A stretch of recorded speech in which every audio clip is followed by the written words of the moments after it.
We'll talk about a few more function things, and then we're going to move on to talking about script files.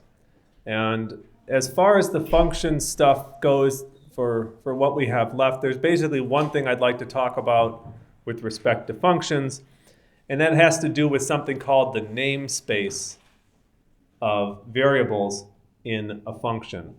So this is maybe a slightly more advanced topic, and I'm not going to go through everything that's here. I'd ask if you're interested in this that maybe you can take a look at the course page to see a few other examples.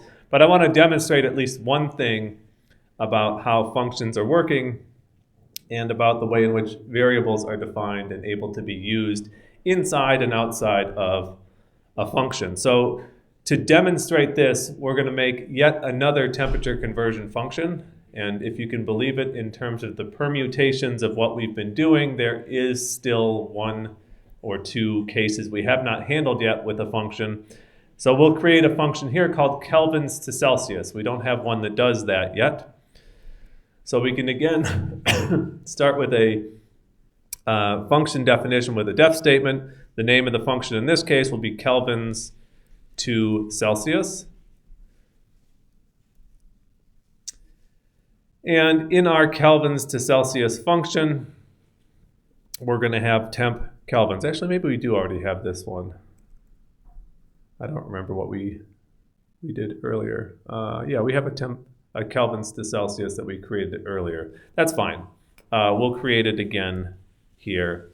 And this is just a modified version of what we already have. So kelvins to Celsius is the name of the function. Temp kelvins is the parameter. And I'll press enter and give some kind of conversion that we want to use here. So in this case, we'll say that our temp Celsius equals temp kelvins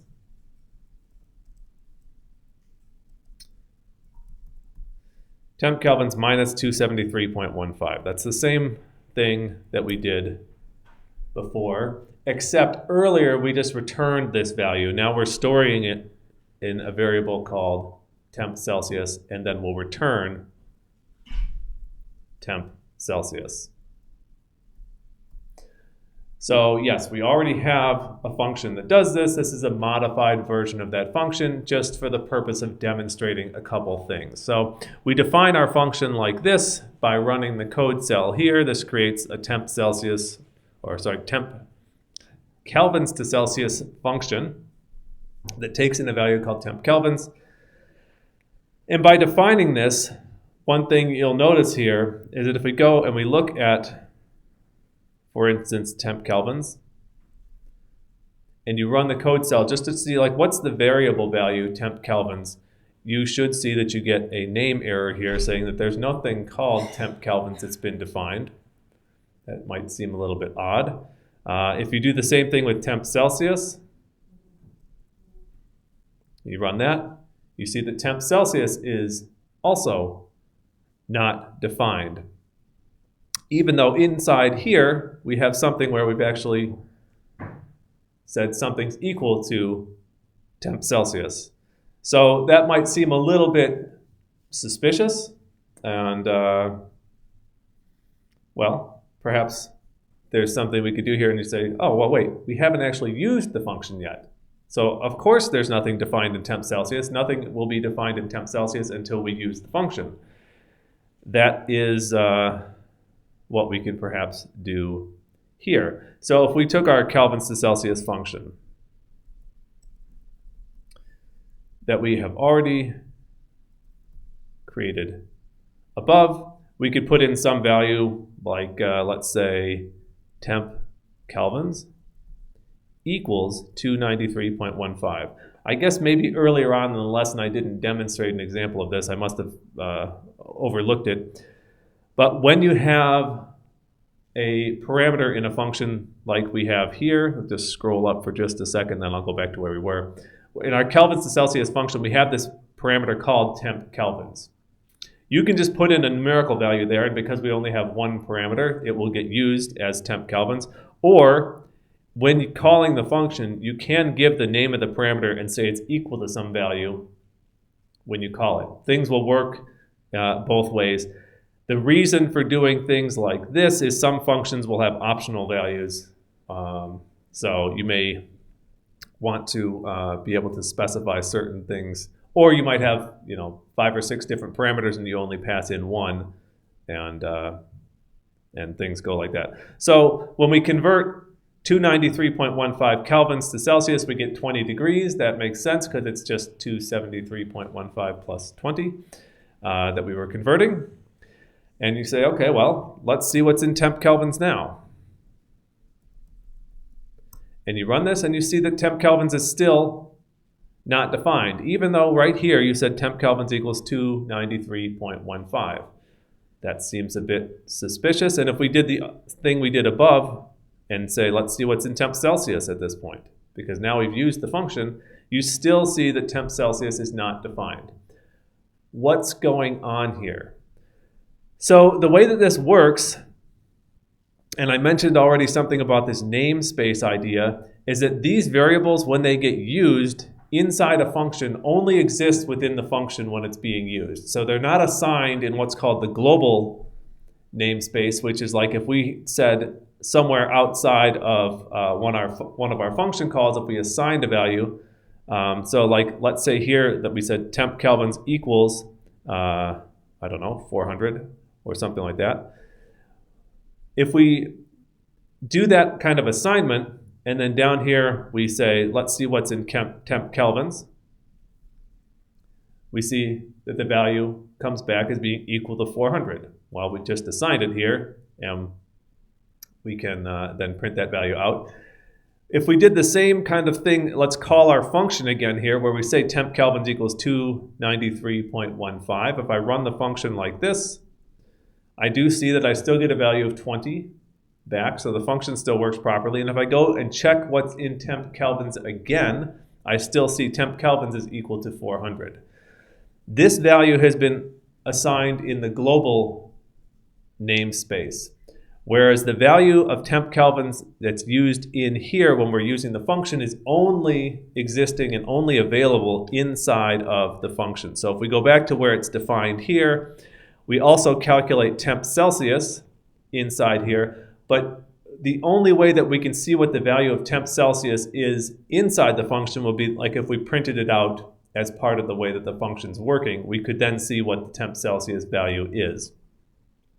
But once the function has been called and used, that variable value is no longer accessible to us outside of the function. And that's the reason why if we go, even now after running this Kelvin to Celsius function a few times, and we go run the cell here where we check and see what the value of temp Celsius is, it says there is no definition of a variable called temp Celsius. So the reason I mention this to you now, and the reason that I sort of warned you that it's a little bit more of an advanced topic, is because it might seem a little weird when you pass in a variable that exists in your code to a function, and it changes its name inside the function and does different things, and then you get something else that comes out of it. It's just to note basically that whatever value you pass into your function, if it's a number or if it's a variable, it's going to be called temp kelvins inside the function. It doesn't matter what it was called in the outside world. Inside the function, it's now called temp kelvins. And everything that you do inside the function will use that value of temp kelvins that you have passed in. So even though there is something outside of the function that we defined, for instance, down here where we said temp kelvins equals 400, once you come inside the function, it's now whatever value was passed in here is now called temp kelvins, and everything that happens in the function will use that value, which is why when you run this, you get the conversion of, for example, 293.15 instead of converting 400 to be a temperature in Celsius. So I don't know whether that totally makes sense, but if you're curious, you can read through the description on the course page. There's a couple other examples that we go through that I just don't want to spend time with right now, as well as a link to the Real Python webpage where they talk about this idea of the different kind of namespaces and things like that. This is a really important function in terms of how Python is operating, and I mean function not in terms of like the name of some coding function, but just in terms of the way that Python operates, that it isolates these things. Because if you had to worry about what the names of variables were inside of functions, your life would be very difficult, because you'd always have to wonder, like, oh, is this variable I want to use outside of my function going to conflict with something from the math library? Because who knows what the names of the variables are inside these math functions? We don't need to know that, and so we don't have to worry about these kind of conflicts by design in how Python's operating. So again, if you're interested, please go and take a look on the course webpage to get a little bit more, or you can go and you can take a look at the description about these namespaces and scopes in Python from the real Python website. With that, and before I completely confuse you and make you start giving up hope on understanding how functions are working, I'll ask, are there any questions at this point? Because it's probably in our interest to move on to the next part of today's lesson. So for that, you can go back to the file browser and open up the script files notebook, and we'll talk a little bit about using script files. I've not done a great job managing my time today, so hopefully we'll have time for this. But our script files discussion is basically going to start with the idea that when we start creating functions, it can be okay within a notebook to have a few function definitions. But if you have, for instance, certain kind of functions you're going to use over and over again, it's actually possible to put them into a different kind of file that you can then access from any notebook and be able to use those functions more easily, rather than defining them every time inside of your Jupyter notebook. So we'll demonstrate kind of how this works now, because you're actually going to do this in the exercise for this week in the third problem. So what are we looking at here? Well, the basic idea of a Python script file actually is more like how we used to teach Python in this course at the beginning, and that is that we would have these text files where we would put Python commands in there, and you would then call a Python interpreter to run through the text file and do the commands that are inside there. Now we're working with the Jupyter notebooks, which I think is overall a good thing, but we only come to dealing with these script files at this part of the course. So to get started in working with the script files, you're first going to go up to the file browser in Jupyter Lab, and you can click File and then New, and you'll see there's a few different options that come up here, and what we're looking for is to create a new Python file. So it's going to be File, New, and Python file. And if you click on that, you should see that this kind of thing called untitled.py pops up. It's an empty file, and we'll put some stuff in there in just a moment. But for right now, I'm going to go back to my script files notebook. So we've created this empty file. By the sort of standard in Python, the script files always end with a .py file extension, so that's why it is called untitled.py. But you should see something that kind of looks like that, as you can see up in the tabs up at the top here. Our new file has been created. If I went and looked in the file browser over here, I can also see my untitled.py file that's been created with nothing in it at the moment. And so we can start here by copying and pasting from the notebook this definition of our Celsius to far function we used earlier. So I'm just going to copy that with Control-C and go over to my untitled.py file and paste that in here. So that's our same function we were using earlier to convert Celsius temperatures to Fahrenheit. I just stuck that in the file here. In fact, maybe what I'll try to do is, if you haven't noticed, you can grab tabs of things in Jupyter Lab and kind of move them around and have them occupy different parts of the screen. So I'm going to put this down on the bottom as our Python file there, and then maybe I'll just, where's the little divider? I'll move this down a little bit so we can see both the Python file and the notebook at the same time. At least for the purposes of what I'm demonstrating, that's going to probably be good. So we have our regular kind of text file with a .py file extension. That's what we've created. And it's by default in Jupyter Lab, when you make a new file, it's just called untitled.py or untitled.ipynb if it's a notebook. As you can see here from our first example when we were making the flag earlier. If you right-click on the tab where the file name is listed, you can go to Rename Python File. And that's what we're going to do now. And we're going to rename it temp_converter.py. So I'm going to click Rename. I get the little dialog box that pops up here. And we'll call this temp_converter. So this is going to be the name of our script file where we're going to store some functions that are used for converting temperatures. Logical enough. So that's the new name, and then you can click the rename button, and you should now see that in the tab where this untitled.py file was listed before, it's now called temp_converter.py. So that's the easiest way to maybe do that. I think if you've selected the tab, you can also go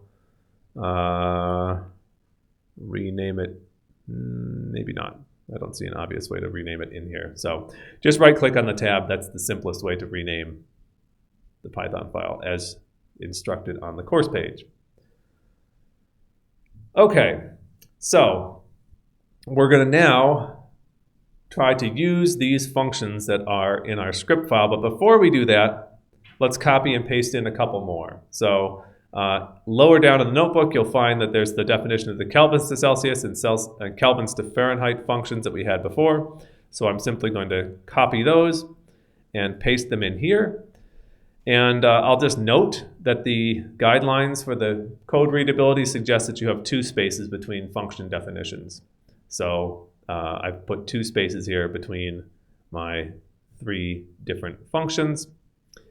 And once I've pasted things in here, I need to save the changes to the file. So you can either go up to File and hit Save Python File, or you can just press Control-S or Command-S, whatever it is for your the computer that you're working with. So we have our temp converter file. I'm just going to save the changes by pressing Control-S, and you should see something like saving completed pop up at the bottom of the window.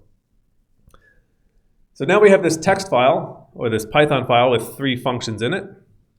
And now we need to check and see before we use it that we're working in the right directory to be able to use this, this tempconverter.py script file. So if you're in, well, I guess if you're in Binder or in the CSC notebooks, we're going to use something here that's called a magic command in IPython.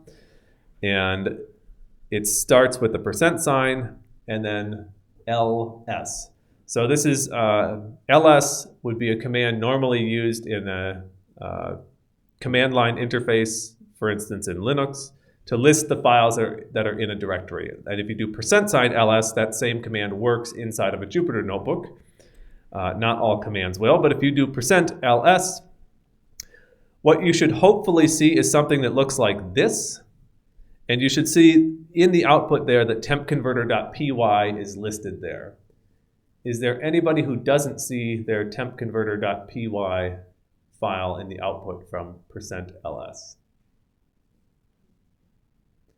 If you don't, you can find some instructions on the course page or lower down in the notebook about how to get into the right directory. But hopefully if you see the tempconverter.py file there and you see these other notebook files that we've been working with, then we're all good to continue at this point. So yeah, the important thing here is that what we're going to try to do is to read in functions from this file. So if we don't see it here, then you won't be able to read the functions in, or you'll get an error message when you try to do that. But since it seems everybody has everything working, we can skip down to the section here about importing our script files. So you might remember back when we had, I think even in the first lesson when we demonstrated doing math in Python, there was this import math step you had to do to be able to use math functions. That's basically doing the same thing that we're going to do here.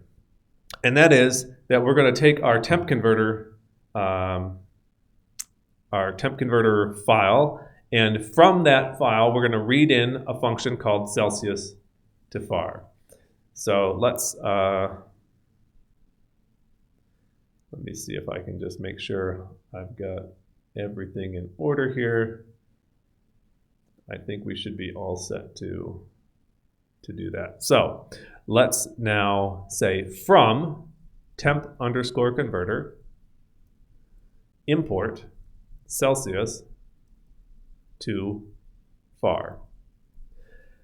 This is basically the way in which we can say from some file that may be a script file containing a list of functions, import a single function from that file. This is the same syntax you can use actually to take individual functions out of libraries as well. But in our case, we're going to use our temp converter function, but you could very easily just say from math import square root, and that would work perfectly fine as well. So if we run this, you should hopefully see that it does indeed run without any kind of problems, which means that it was able to find your tempconverter.py file, and it was able inside there to find a function called Celsius to var. And at this stage, we should be able to do something like print the freezing point of water in Fahrenheit is, and then we'll, since we're doing F strings, put some curly braces and do Celsius to var and 0 degrees Celsius.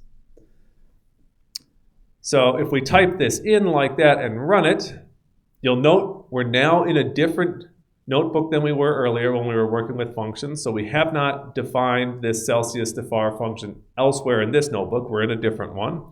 And we've now imported that from our script file to be able to do this conversion. So if I run this code cell, I see the freezing point of water in Fahrenheit is 32. It says I should get the following output. The freezing point of water in Fahrenheit is 32. Those look to be the same thing. So it looks like our function is working properly. So just to recap, what we've done is we've defined this function now in this script file, and we've told Python here when we wanted to import the single function from temp converter, import Celsius to var, and that gave us the option to then use this function from our script file, which you can see, for instance, down here is where we've given the definition. So this is a kind of nice thing to be able to do, because rather than having to worry about including these definitions of the functions inside the notebook, very commonly used functions that you have created and you expect to have, used in many different Jupyter notebooks can all be sort of put into a single script file, and they can be accessed then any time that you want to use those functions. So this is a nice way to kind of keep things clean in a sense in your notebook. It's also possible if you want to import more than one function at a time that you could say from whatever your script file is, import func1, func2, func3. That's perfectly fine to do that, where you just separate by commas the names of the functions you want to import. But what's more common is to actually bring all the functions in from a given file or from a library. And we can do that by doing the following. And that is that we could say import temp underscore converter as, and we're going to say TC in this case. The reason for this is just to make things shorter to type in. So we're going to say, take everything, all the functions that are in this temp converter file, bring them all in, and allow us to then say, use TC instead of typing in temp converter to use one of the functions in it. So, we saw, for instance, with the math library back in week 1, when we imported math, to use the sign function in the math library, you had to then type math.sign. Here, we're going to have to now type tc.some function name in order to use a function from our temp converter script file. So, for example, we could then say here, I'll maybe just give one example of the freezing point. Well, actually, let's do it this way. Let's say absolute 0. We just saw what the freezing point of water was. So absolute 0 in Celsius is, and then we will put our curly braces here and type TC dot kelvins to Celsius, and then a value of 0 kelvins. So this is the way in which we're able to say, okay, within the temp converter script file that we've basically just said, like, let's rename anything related to temp converter to be called TC. We could then say TC dot, and then the name of a function that's in that script file. There's our kelvins to Celsius right there. So we have our TC.kelvins to Celsius with some number, and we're able to use the function this way. We will see both later in this lesson and in the lessons that follow from here that this idea of like importing all the functions from some script file or from some library and renaming it is a very common thing to do in Python. There's lots of libraries that have kind of long names, and like we don't need to do this as TC part, but then anytime we want to use a function out of here, we'd have to type temp underscore converter dot kelvins to Celsius. So it reduces the sort of amount of text that you have to type in. And if we run this code cell, oops, I get a name error, and that's because I didn't run this code cell first to import things. So once I've imported the functions, now this should work properly. And we see absolute 0 in Celsius is minus 273.15, which is what we saw before. So everything looks good. Similar to this, you could do the same thing to test our kelvins to Fahrenheit function, but we don't need to do that right now because that's just not necessary. But you can do that if you'd like. Just to note, at the end of this script files lesson, there is another example of creating some functions to convert temperatures a little bit more flexibly from kelvins to Fahrenheit or kelvins to Celsius. You can read through this if you'd like, but essentially it's a description of how to make a function that has two parameters. So one would be the temperature in kelvins, and the other parameter is called convert to, where you can either give a letter C or a letter F to indicate whether you want to convert to Fahrenheit or convert to Celsius. We won't go through this in class today, but it's on the course webpage. You can take a look there if you'd like to see how to use a function that has this additional option to choose what temperature conversion you want to use. And so that's what's given here, and you can read through the description there and test things out if you'd like to. Any questions about the script files at this point?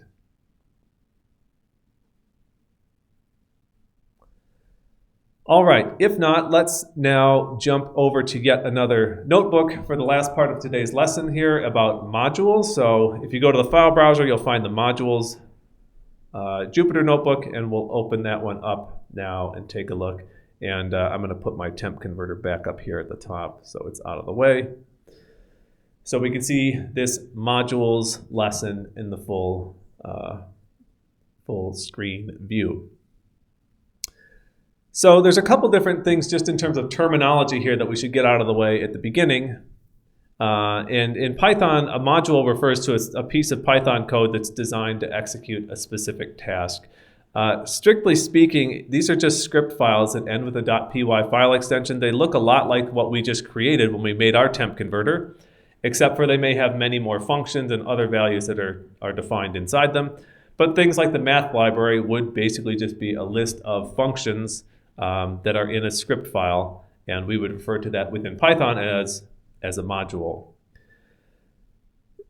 In Python, there are also things called packages. Packages typically involve maybe more than one module file or other files that go along with that, and it's just a way to kind of organize things into a larger entity that could, again, include several module files, but be called just, math or something else like that. And essentially, these are ways that in other programming languages to refer to things that you might call a library. So it's typically a group of functions or a group of values that are associated with a single kind of concept, like doing math operations in Python. And there's a huge number of Python modules and packages that are available to us. I think at the end of the lesson, we'll show you how to see like what packages are installed in the environment here. But loading modules is actually a lot like what we were just doing with our script file.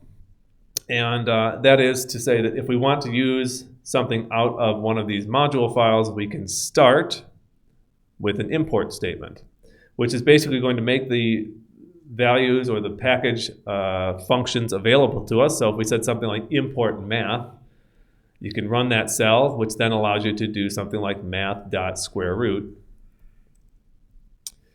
of some value. Let's go with 121 today. So that allows us to figure out that the square root of 121 is 11. You could put in whatever number you want there if you want to know what its square root is.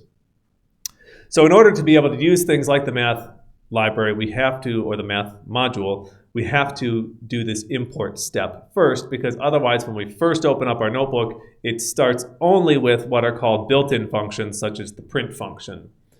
So the print function is such a common operation that it's available by default, but things, even though we may use math operations frequently, they're not available by default in Python, just because we try to keep things as light as possible when you open your Python environment, because loading in modules does take memory. It does potentially slow down the execution of your code if you're loading in a bunch of modules you don't actually need to use.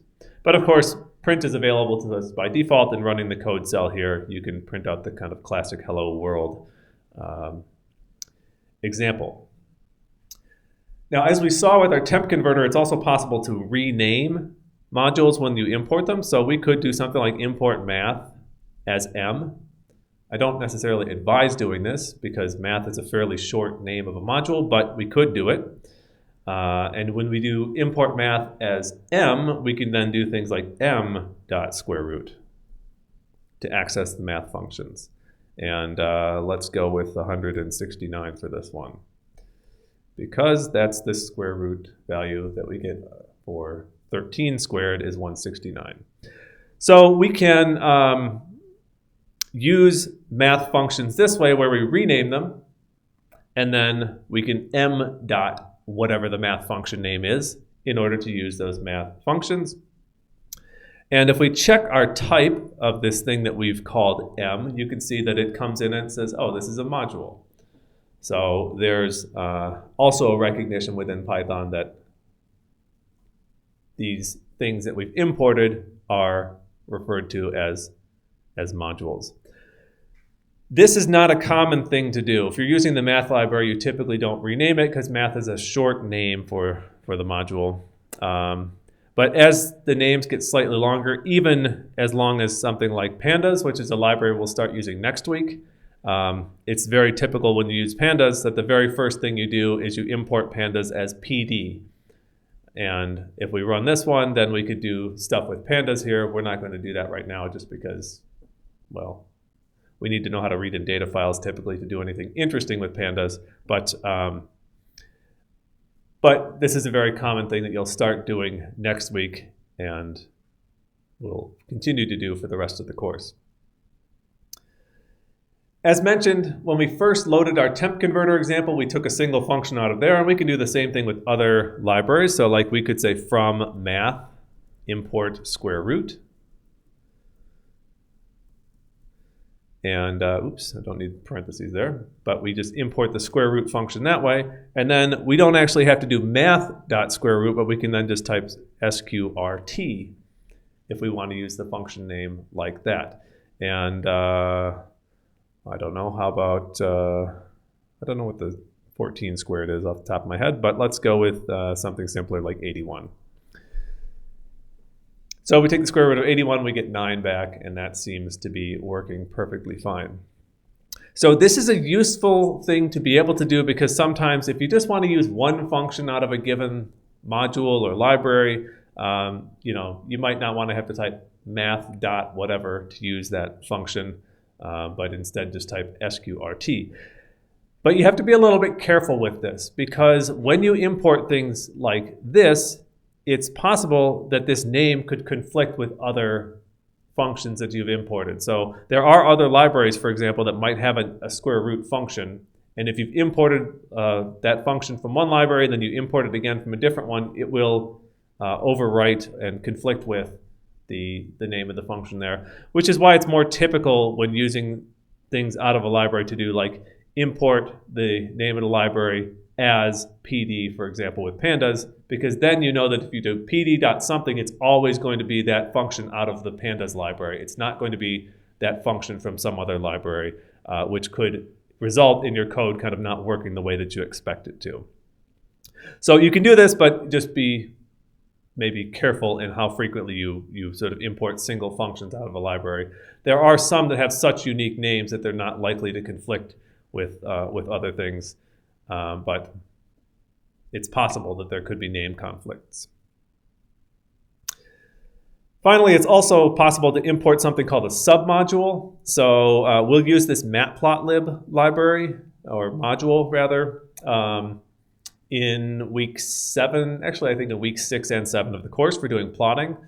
And with matplotlib, there is the very commonly used pyplot submodule.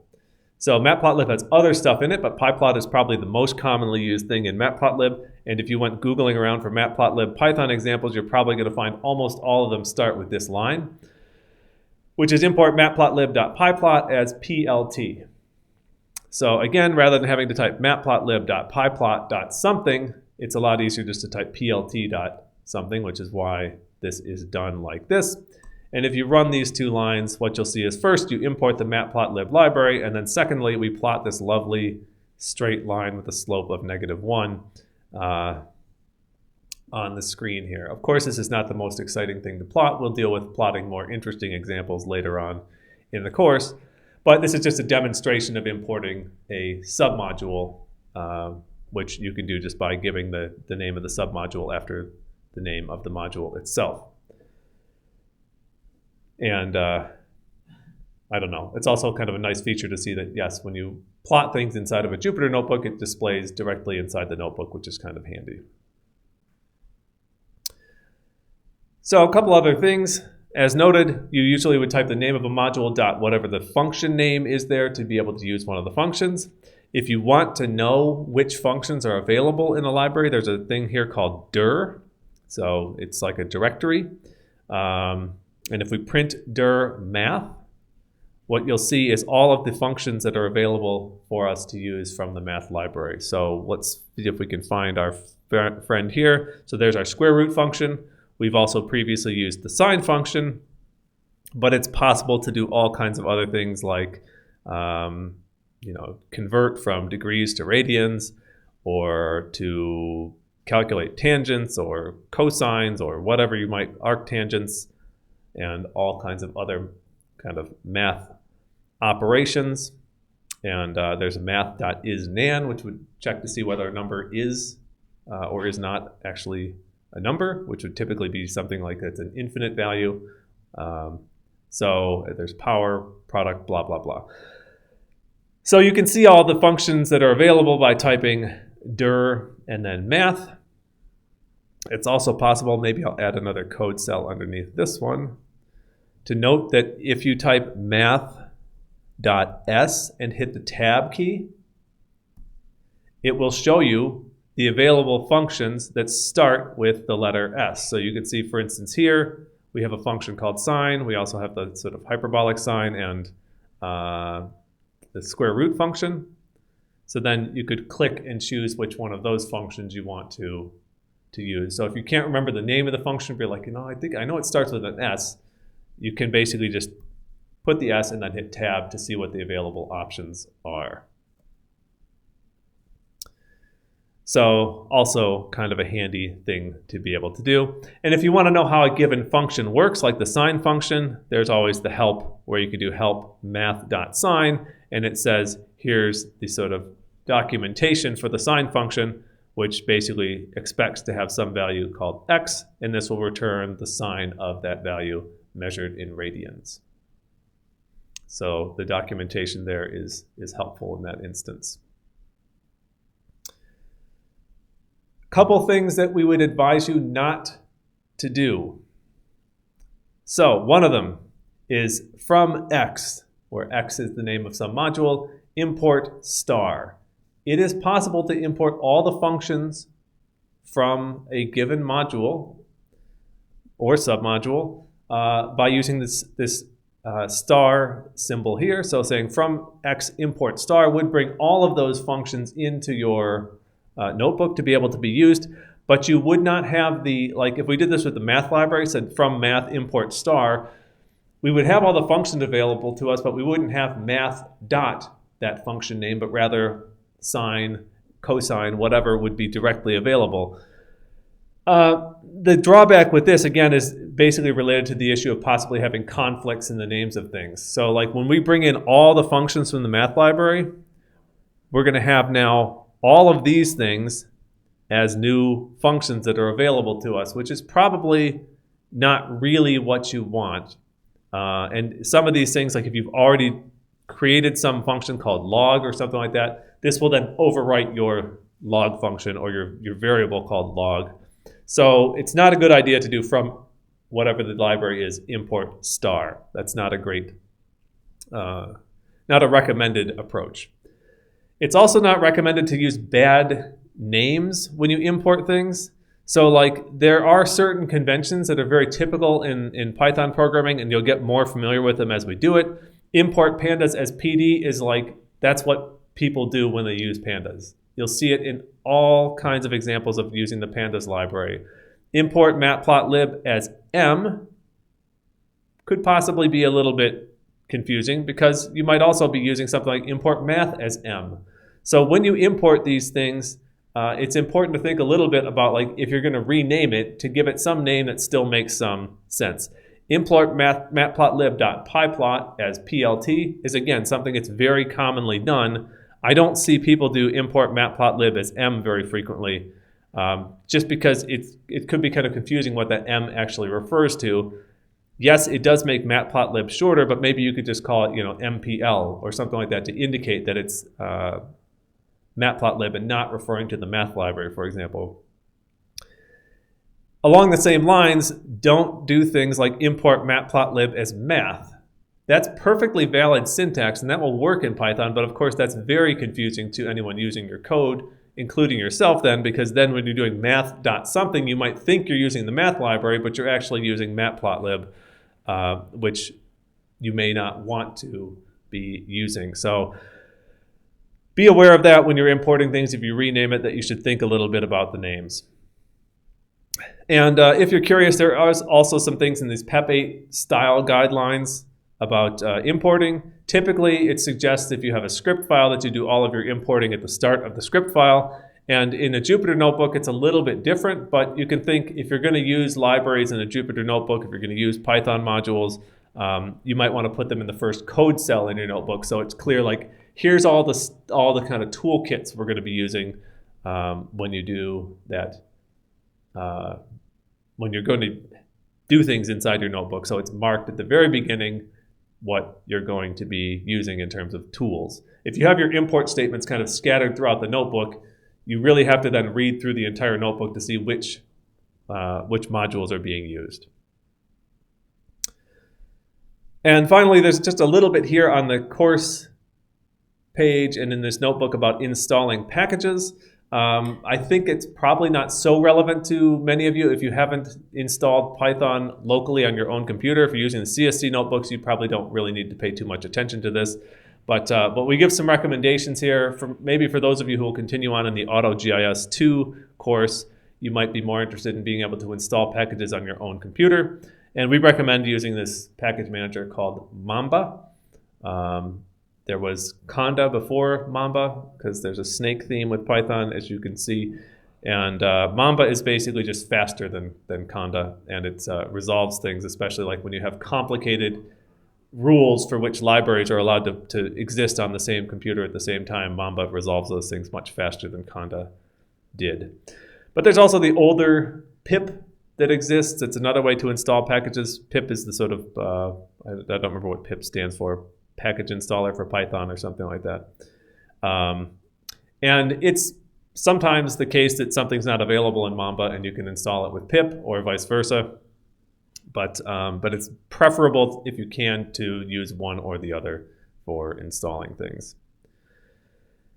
And finally here, just one thing about the modules that are available to you in your Jupyter environment on the CSD notebooks. If you type help and then modules, or if you just run the code cell here, you'll be told that it's going to take a moment to figure out what's available. And then inside here, you will see all the modules that you have available to use inside this Python environment, including things like math, matplotlib. There's those two. We could probably find in here pandas. There it is. So this helps you to see which modules you have available to you if you want to do things in here. Some of these are going to be kind of default, like sys allows you to do system operations. That's built into Python, so that one comes automatically. But things like date time comes as part of pandas, I believe. And so that's something where we have, when we set up the environment for the CSD notebooks, we had certain packages that we needed to have installed and readily available to you. So we set it up in a way to say, like, okay, when we launch the CSD notebooks, make sure that pandas is installed and matplotlib and anything else that we need to use. And so anyway, this is your way to kind of take a look and see what packages are available to us. And we'll use some of these other packages later on in the course, as you'll see. So that was our quick look through dealing with modules in Python. We'll get, again, more practice really starting next week with using modules more regularly, because we'll be getting into working with pandas. And so we'll always have this import pandas as PD thing as the sort of first operation we'll do in our notebooks from next week on. Any questions about Python modules? All right, so I think that should mean that we're now at the stage we can take a look at our exercise for this week. Exercise number 4. And a couple things to note here. First off, I will maybe open up these notebooks in separate tabs. So of course, our exercise 4 is due next week on Wednesday as usual. Again, we'll be working in pairs on this exercise, so please let us know if you're having problems with your partner. But in addition, there is a problem 0 for this week.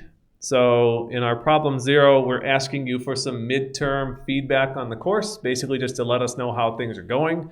It's a simple little e-form that you can fill in, and probably it would take you, I don't know, not even 5 minutes to fill it in. Just kind of asking, how's the pace of the lessons? How are things going in terms of the content of the lessons? How are the exercises? And then what things are kind of most and least helpful to you? And then we ask you to kind of let us know how helpful different parts or how useful different parts of the course are. And if you have any comments about ways to improve the course, we're also very happy to hear those. So that's problem 0. Of course, it doesn't go into the grade for this week's exercise, but it's very helpful for us to get feedback about how things are going in the course, because that's the way in which we can improve it in the future. So please take 5 minutes and fill in this midterm feedback before you start on this week's exercise.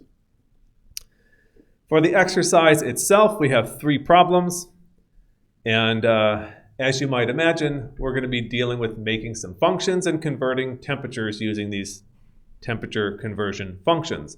The first one's going to be called var to Celsius, which can be used to convert temperatures from Fahrenheit to Celsius, which is a useful thing, particularly for many of us, in the sense that if you were given some list of temperatures in Fahrenheit, most probably you would want to know what those equivalent temperatures are in Celsius to have some idea of how hot or cold it might be. So that's going to be your task, basically to create a temperature conversion function called var to Celsius that would work in such a way that if you did print 32 degrees in Fahrenheit in Celsius is, and then called the function with a value of 32, you should see it is 0. So it's kind of 2 parts. First is basically just creating the function. You're given the name of the function and the name of the parameter that should be passed into that function. Please use those, because this will fail the auto-grading tests if you use a different function name So please, just for the sake of our automated grading, use the names for the variables that are suggested here. So you create your function, then you're asked here just to convert like what 48 Fahrenheit is in Celsius and 71 Fahrenheit. Then there's some tests here that will check and see whether your function's working properly. And then there is a question here about the concept of functions and whether it makes sense to you. And you can then also give some ideas of why you think using functions might be beneficial. So that's our problem number 1. Problem number 2 is going to perhaps look a little bit familiar because our temperature classifier is back.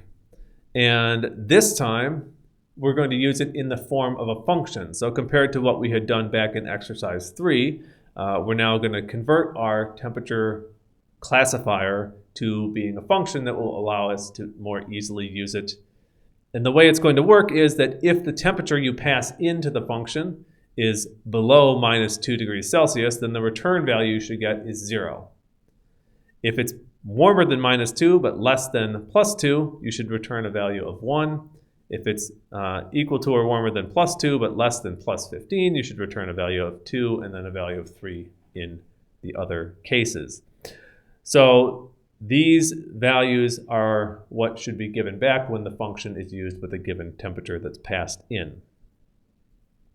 So you'll create the function again. You can do, again, some tests to see like what class value you get. So which 0, 1, 2, or 3 you get for different temperatures. And then there's some tests here once again that will tell you whether or not things are working as they should. And then you've got a spot here to answer a question about your code, how well it's working, and does your function have all of these features that it should.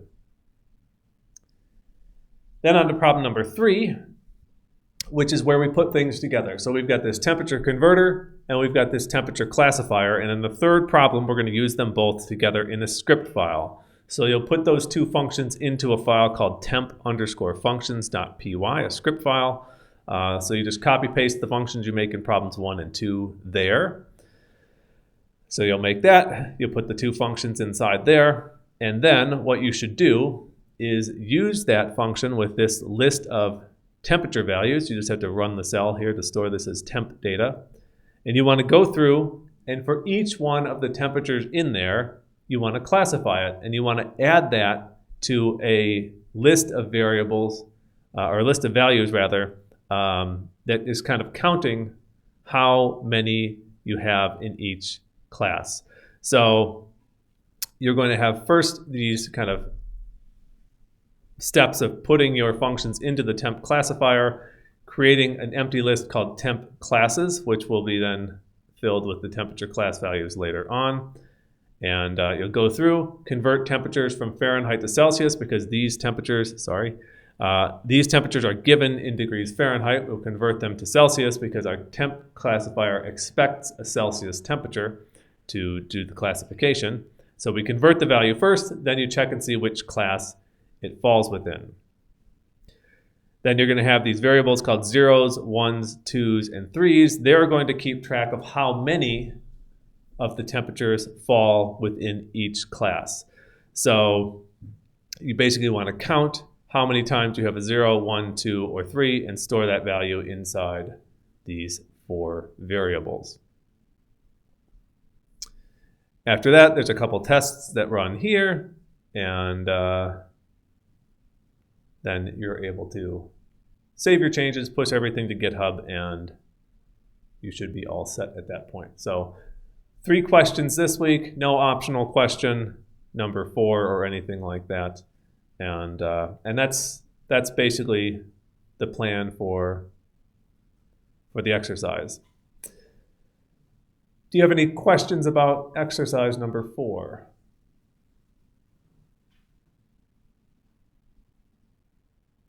All right, so I will note a couple things here. When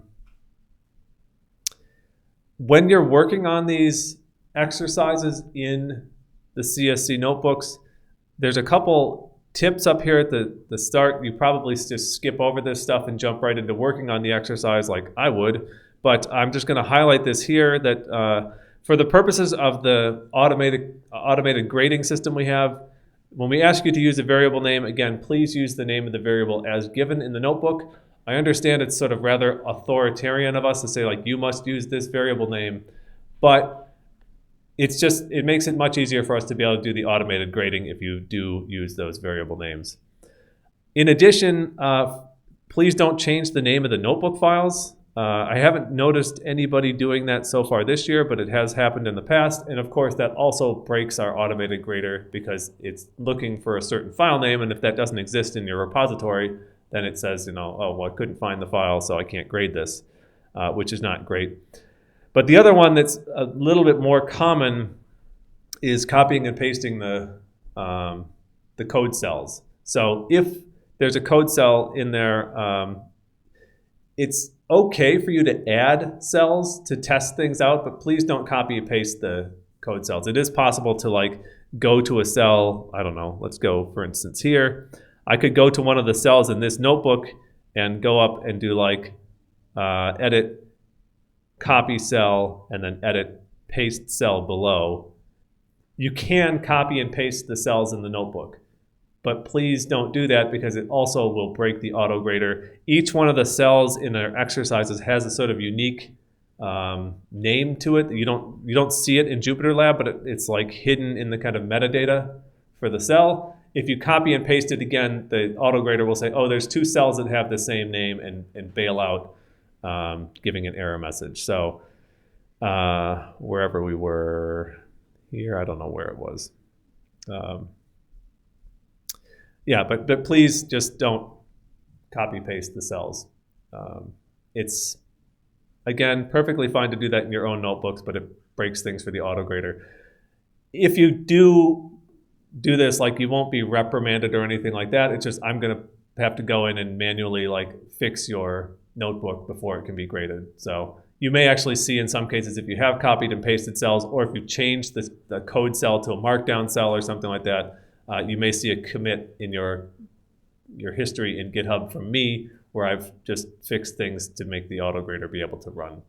So don't worry if you see that. I'm not doing anything other than just like the bare minimum to make sure that the automated grading is possible to run on your notebooks.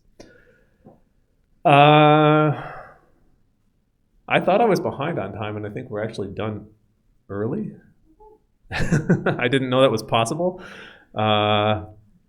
We do have a good coding practice thing that we could just take a very quick look at, but that I think will still be done early after that. So this is just about writing script files. And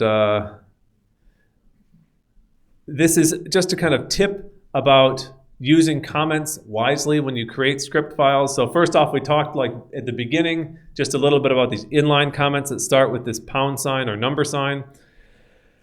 That's great to include inline comments inside your code. It's also good to use line breaks or empty lines in between to sort of split things up. So like this is exactly the same code and comments here, but just with a few extra lines like of blank space in between them. This is much easier to read. So these comments are giving us information about sort of what these variables are that are being used here. It's also good and actually sort of something we would expect in using your functions and things like that to include something called a docstring, which is one of these code blocks that starts with a triple quotes and has some text in it. You can have a docstring that's something that is inside a function, or you can have it as something that is inside just a single file like this. But using docstrings is really helpful. If we go back to one of our examples in our notebook, for example, here when we were creating our functions, let's see, here like our Kelvins to Celsius function, you can put a docstring in here that's basically just some like help text. So it would say like, converts temperature from Kelvins to Celsius. It's enclosed in triple quotes, and most of the time for us, we can put this even onto a single line, but you can break it onto multiple lines if you want to. But what happens when we do this is now if I was to type help and then temp Kelvins, we'll see, why did it come back with, this is not what I was expecting. It's probably because I've done help on temp kelvins, which is a number, not the name of my function. Right, so if we do help kelvins to Celsius, which is what I meant to type, you see now that it gives you an example of how to call the function, and it now also lists this help text here. When you create functions, it should be kind of automatic that you should also put in this little doc string or documentation string that's again enclosed in triple quotes like a block comment would be. So there's some examples of how to do that in the good coding practice for this week. And then there's also some more advanced examples, like if you want to include a license in your file, there's some examples of how to do that. And then something here about like starting with a shebang, which is this combination of characters here that allows you to run script files in a command line environment. So that's our good coding practice for this week about doc strings. I thought there was something in the lesson about this as well, and I'm sort of wondering now, like, did I delete that or something? Maybe it's somewhere in using the script files down in the example of the advanced topics. I think it gives you a sort of example of adding a doc string here to a function. So if you're looking for an example of these documentation strings, you can also find it there in the lesson. But I don't want to sort of fail to follow through on my promise that we were going to end early, so I'm going to stop at this point because for once we're ending early and I'm happy about that. So if you have any questions, please feel free to come down and ask me. Otherwise, help sessions on Thursday and Friday, please attend those, and we'll see you guys next week back here.